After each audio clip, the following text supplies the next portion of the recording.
사자성어는 군주 민수라는 얘기가 있습니다. 오늘이 지나면 참 길었던 2016년도 딱 일주일이 남게 되는데요. 네. 글쎄요, 이 시국에서 이분의 목소리는 항상 여러 가지 의미를 낳게 하고 있습니다. 오랜만입니다. 전유옥 전 새누리당 의원 나오셨습니다. 어서 오십시오. 안녕하세요. 네. 네. 연말 마무리 잘 하고 계신데 책 네. 사정은 어떻습니까? 잘 제가 매우 어렵게 쓴 책이니까요. 예. 많은 분들이 관심을 가져주셔서 감사하고요. 또 저 역시 이 책이 세상에 이제 나와서 인쇄돼서 읽힐 수 있다는 거에 네. 대해서 굉장히 많은 복잡한 생각을 하네요. 네. 저희가 이제 앞서 올해 사자성어, 군주, 네. 민수, 사실 저는 이 사자성어가 좀 생소한데, 네. 백성이 화가 나면 임금도 이렇게 뒤집을 수 있다, 뭐 이런 뜻이라고 하는데, 네. 동의하세요? 어떻게 보셨어요? 동의하죠. 정치권에서는 뭐 아무리 큰 배가 있더라도 하루 아침에 민심이 그 배를 뒤집을 수 있다. 이제 이렇게도 이제 이야기하고 이랬는데 정말 다사다난했던 해가 아니라 아주 대단한했던 해라는 생각이 듭니다. 네. 그래서 이제 비로소 대통령이 아니라 국민이 주인이 됐다는 표시라고 생각합니다. 네. 올해가. 저희 지금 앉아서 스튜디오에 들어오시기 전에 전혁 전 의원도 네. 저희랑 친박단체 네. 박사모 회원들의 집회 보셨잖아요. 네, 무슨 느낌 좀 드십니까? 그분들도 이제 말씀을 하실 수 있는 권리가 있다고 생각을 해요. 그런데 이제 박사모 단체에서는 지금 대한민국과 박근혜 대통령을 혼동하고 있는 것 같아요. 네. 박근혜 대통령이야말로 정말 6.25에 참전했고 또 나라를 위해서 목숨을 버렸던 그 수많은 분들이 지키고자 했던 대한민국과 이 나라의 법치를 훼손한 분입니다. 네. 그렇기 때문에 강렬한 첫사랑으로 이 자리에 나왔다는 그 박사모 분들에게 애국심으로 다시 돌아가기를, 커다란 애국심으로 돌아가기를 저는 간곡히 부탁드리고 싶습니다. 제가 전혁 전 의원님 관련 기사하고 뭐 예전에도 뵀던 적이 있었지만 네. 4년 동안의 공백 기간에 박사모 회원들에게 뭐 여러 위협도 당했다는 얘기도 제가 얼핏 들었었거든요. 단순히 박사모 회원뿐만 아니라 정부 쪽으로서도 굉장히 많은 것을 제가 겪었고, 그렇지만은 저는 제가 감내했어야 된다고 생각합니다. 그래서 한 권의 책을 제가 낸 거는 기억해야 된다. 지금 우리가 이 대단한 일을 겪고 있지만 언젠가는 우리가 망각하게 되는데 우리의 이 참담한 실수를 저는 반드시 기억해야 된다고 봅니다. 그래서 제가 책을 써서 많은 분들이 기억을 통해서 다시는 되풀이하지 않기를 그런 생각을 했습니다. 네. 사실 이제 어제 저희 채널A가 이제 단독 보도를 한 게 99년으로 이제 먼 세월이 이제 거슬러 올라갔을 네. 때 박근혜 대통령이 막 정치에 입문했을 때 네, 저도 최순실 씨는 봤어요. 그냥 뭐 유치원 뭐 부원장 정도 했을 네. 때 두 사람의 대화를 저희가 공개를 했는데 네. 특징이 그랬어요. 최순실 씨 아무리 뭐 대통령에게 의원님이라고 부르지만 중간중간에 말 다 자르고요. 네. 본인이 하고 싶은 말 다 했거든요. 네. 그때부터 이미 이제 최순실 씨는 박근혜 대통령에게 좀 많은 영향을 미치지 않았나 이런 생각이 들어요. 이런 사람이 있었습니까? 그 박근혜라는 그 정치인에 앞서서 박근혜라는 한 여성, 한 인간을 가장 잘 아는 사람은 최순실 씨일 거예요. 네. 그 동생이나 뭐 남동생도 아니고. 동시에 이번에 그 박근혜 대통령이 그 영국을 방문했을 때 하룻밤 묵었던 호텔에 그 화장대와 뭐 이런 것이 이제 얘기 언론에 나왔잖아요. 네. 저는 그걸 보고 참 참담했습니다. 저건 대통령의 방이 아니에요. 외국을 방문한 대통령의 방에는 많은 서류 뭉치와 또 대통령의 그 메모 이런 것이 있어야 되는데 저것은 대통령 역할을 맡은 여배우의 방이 아닌가. 여배우의 방이었다. 네, 저는 이렇게 너무 생각합니다. 세게 말씀하시는 거 아닙니까? 대통령 역할을 했을 뿐이죠. 그렇지 않았으면 이런 일이 일어났겠습니까? 그리고 최순실 씨는 아까 말씀하신 대로 이 배우였던 박근혜라는 정치인을 잘 움직이고 연출지도 또는 연기지도까지 했던 감독이자 제작자라고 볼 수가 있습니다. 그래서 그런 제가 어저께 그 보도를 보면서 저건 충분히 있을 수 있는 일이다. 아마 지금은 더 심했겠죠. 1999년에 그런 일이 있었으니까.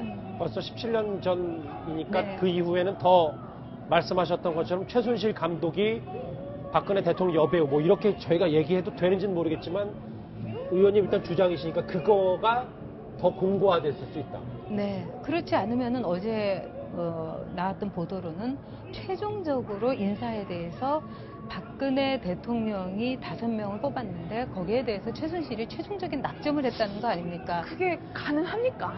가능했으니까 정호성 비서관이 그렇게 얘기했겠죠. 네. 그리고 자기 입으로 또 그 증거로서 나온 건데 대통령은 최종적인 결정권자입니다. 그런데 최종적인 결정권자가 박근혜 대통령이 아니고 최순실 씨였다면은 지금 제가 박근혜 대통령에 대해서 대통령 역할을 했던 배우였다고 하는 것보다도 더 심한 말은 최순실 씨가 대통령이었다는 말이겠죠. 근데 최종적인 인사 결정권자는 우리나라 헌법에 박근혜 대통령이었어야만 합니다. 근데 그거를 대통령이 스스로를 방기했는데 어떻게 대통령이 우파이고 어떻게 대통령이 보수라고 할 수 있겠습니까? 보수는 인치가 아니라 법치를 원하는 사람들입니다. 인치가 아니라 법치다. 네. 17년 전 얘기보다 다시 오늘 얘기로 돌아올게요. 왜냐하면 의원님 저 대통령이 낸 탄핵 답변서 꼼꼼히 한번 보셨어요? 네, 꼼꼼히 봤습니다. 무슨 생각이 좀 드시던가요? 일단은 대통령이 이론도 같이 사익을 취하지 않았다. 그리고 최순실이 관여한 거는 1% 미만이다. 네. 그 1이라는 숫자를 그렇게 내놓을 정도로 절박하다는 생각을 했습니다. 그래서 박근혜 대통령은 지금 대통령으로서의 격이나 또는 대통령의 그 자리 이런 것을 지키려는 것보다는 구속은 면해야겠다는 그런 아주 절박한 심정이 아니었겠나 이렇게 보고요. 예. 그 다음에 이제 변호인단에서 이제 그것을 작성을 했을 텐데 아마 이제 심도 깊게 서로 이제 의논을 했을 텐데 변호인단이 갖고 있는 그 생각이 거기에 행간에 묻어납니다.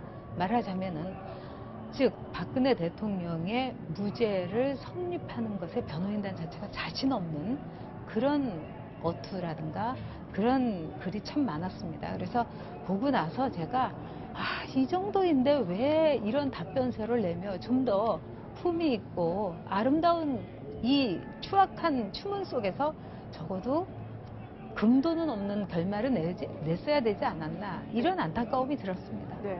그러니까 박근혜 대통령의 변호인 측은 최순실의 국정 영향이 1% 미만이었다. 네, 네. 그리고 실제로 이런 이야기도 나와요. 박근혜 대통령은 뭐 최순실이란 사람은 나랑 눈도 못 마주치는 사람이다. 혹은 또 박지만 씨의 측근은 뭐 박 대통령이 최순실을 식모 정도, 예를 들면 뭐 하녀 정도로 네. 생각을 했을 뿐이다라고 이야기를 하는데 네. 실제 박 대통령은 최순실 씨 그렇게 생각한 거 맞습니까? 저는 그렇지 않았다고 봐요. 뭐 서양 속담에도 왕을 존경하는 시종은 없다는 말이 있습니다. 네. 근데 최순실은 박근혜 대통령하고의 관계에 있어서 아마 정치 권력을 얻기 위한 공생 관계, 정말 이 동지 관계, 네. 좋게 말하면 그런 관계였을 거고요.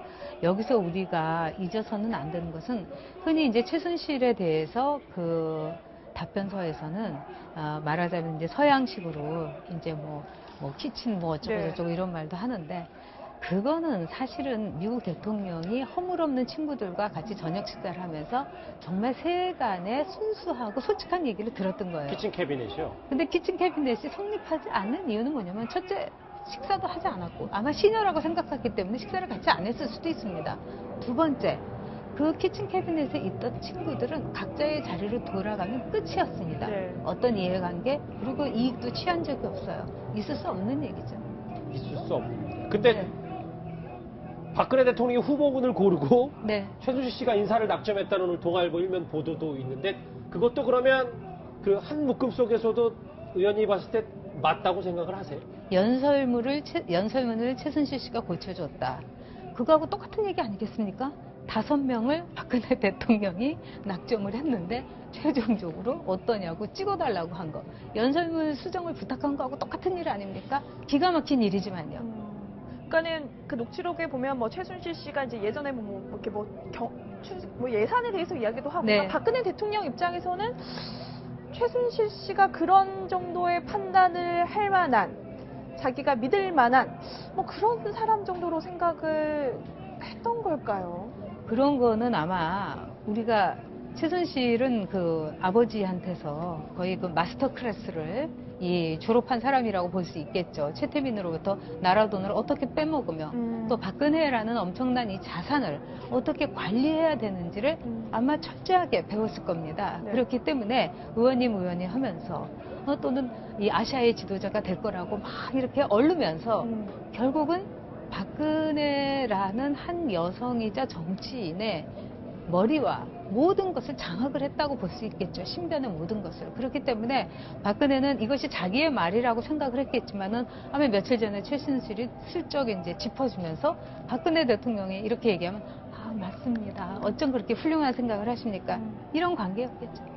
제가 중간중간 이제 박사모의 친박단체 집회를 보면서 네. 위원님과 얘기를 나누고 있는데 좀 여러 가지 많은 생각이 드네요. 근데 어제 채널A 단독 보도 하나 더 보셨는지 모르겠어요. 그러니까 박근혜 대통령이 최순실 씨에게 호칭도 하지 못하고 존댓말을 쓰며 깍듯하게 했다라는 건데 네. 실제로 박근혜 대통령이 최순실 씨 말고도 네. 보통 사람들에게도 이제 존댓말을 써 깍듯하게 하는 경우는 있잖아요. 늘 그랬습니다. 그래서 저는 그거는 박근혜 대통령이 청와대에서 어렸을 때부터 있으면서 이 몸에 밴 매너라고 생각합니다.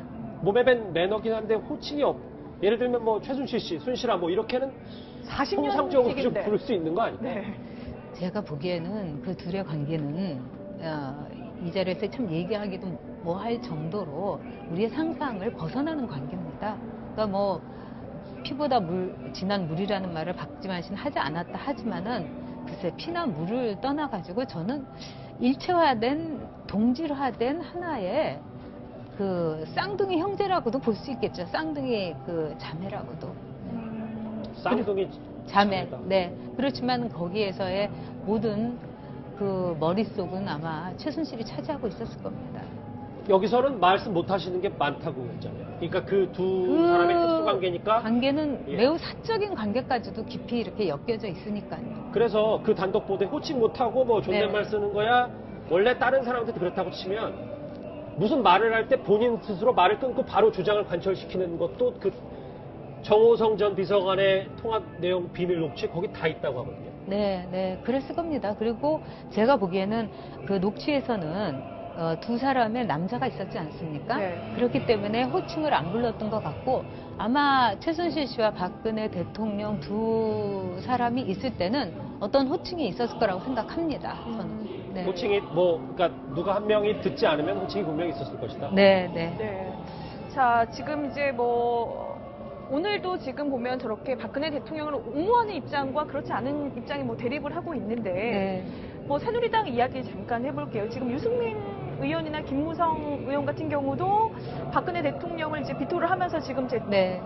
이제 당을 깨고 지금 나갔단 네. 말이에요. 네. 그들에게는 잘못이 없습니까? 어떻게 보세요?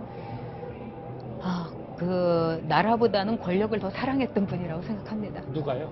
그 두 분 다요. 김무성, 유승민 두 사람 다요. 네. 왜냐하면은 누구보다도 가까이 있었기 때문에 저보다도 더 오랜 시간 가까이 있었기 때문에 박근혜 대통령이 대통령으로서 지도자로서 자격이 없다는 걸 그 두 사람은 알고 있었어요.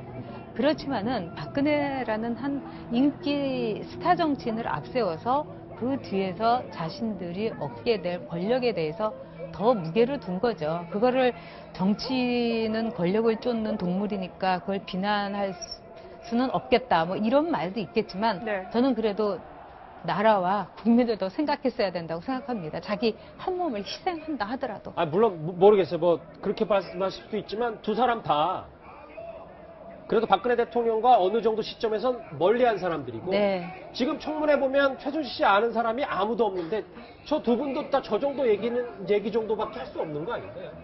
최순실은 몰랐다 하더라도 정윤회는 확실하게 알았던 분들이죠. 그러면 정윤회하고 최순실은 부부였어요. 부부였습니다.